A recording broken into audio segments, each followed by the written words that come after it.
Bonjour à tous, et cette information qui provient du Gabon d'abord, l'élection proclamée d'Ali Ben Bongo aux élections présidentielles précisément avec 64% de voix exprimées. Et puis juste après, cette information aussi, l'annonce d'un coup d'État, un groupe de militaires a apparu à la télévision nationale pour annoncer l'annulation de la dite élection et surtout la fermeture des frontières et la dissolution des institutions en cours. C'est une information à prendre avec beaucoup de réserve. On verra bien comment est-ce qu'elle va évoluer tout au long de la journée. En tout cas, Actu Matin vous tiendra informé pendant son cours ce matin, justement.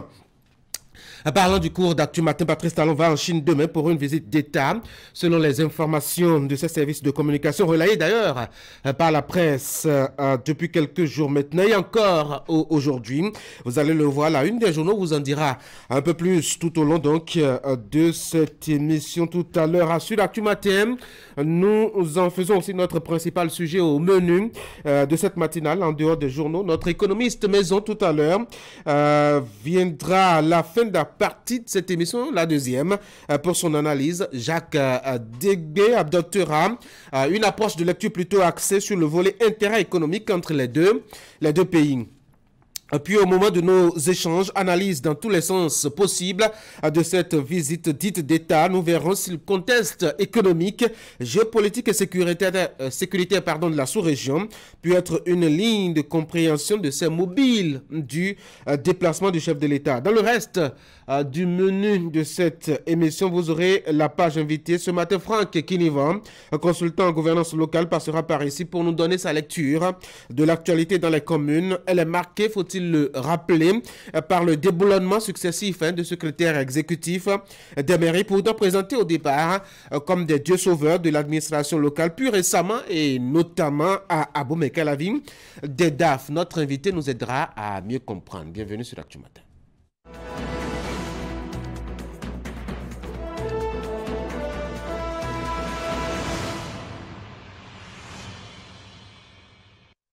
Nous commençons par Fraternité pour la une des journaux, commission d'enquête sur le drame du match Bénin-Sénégal, longue attente avant les conclusions définitives.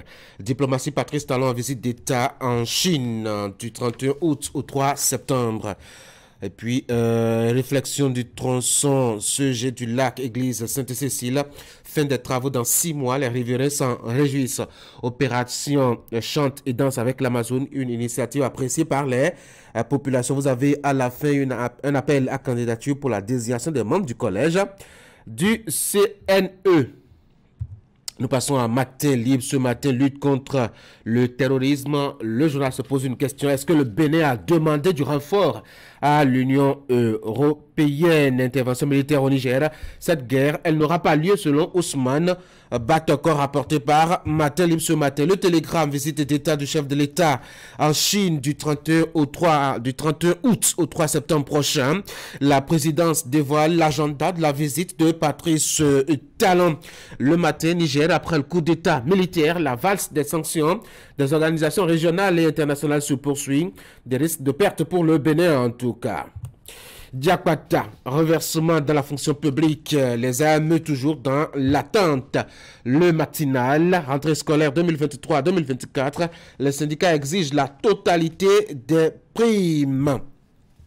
Les 4 vérités, démolition de maison à Tankpé, c'est dans la commune d'Abomey-Calavi. Eh bien, le procureur du tribunal de cette localité a donné des explications proposées par les 4 vérités ce matin.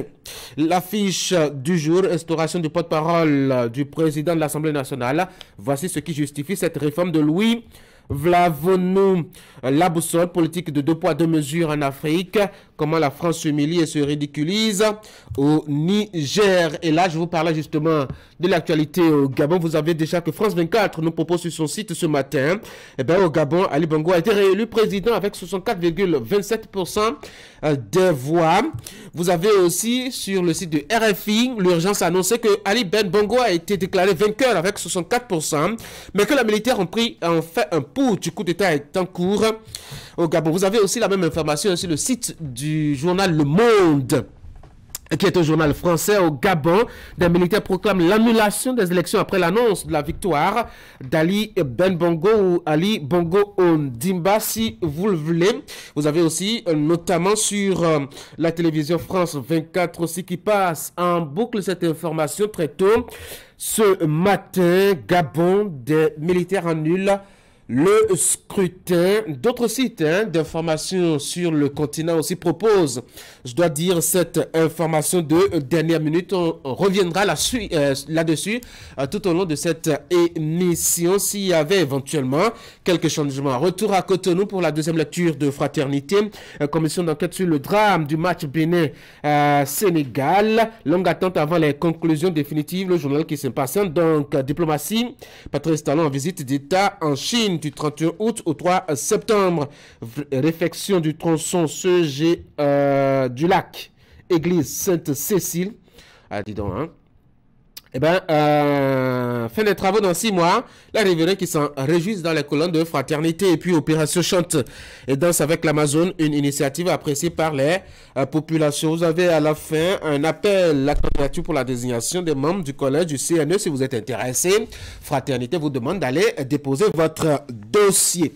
Allez, on va passer maintenant au bulletin d'information avec William Cliquant. William, bonjour. Bonjour Tanguy, bonjour à tous. Tout à l'heure, dans le bulletin que vous allez nous présenter, on aura les images de l'atelier de validation du plan stratégique de l'Institut national de la femme. La session ouverte hier à Cotonou fait suite à l'atelier de pré-validation du document qui a réuni les différentes parties prenantes en début de ce mois d'août. Les travaux permettent de parfaire le document et de le mettre à disposition du grand public. Le point à suivre. 2-1 en faveur de Wando FC face à Puma Football Club en finale du tournoi de football Petit Camp, la Coupe de l'Union. Là, nous sommes à Porto-Novo. La première édition de cette compétition initiée par Vitali Boton s'est achevée sur une note de satisfaction. Il y a eu 12 équipes de tous les quartiers du 5e arrondissement de la ville de Porto-Novo qui ont participé un mois durant à ce petit tournoi local. Voici le bulletin d'information.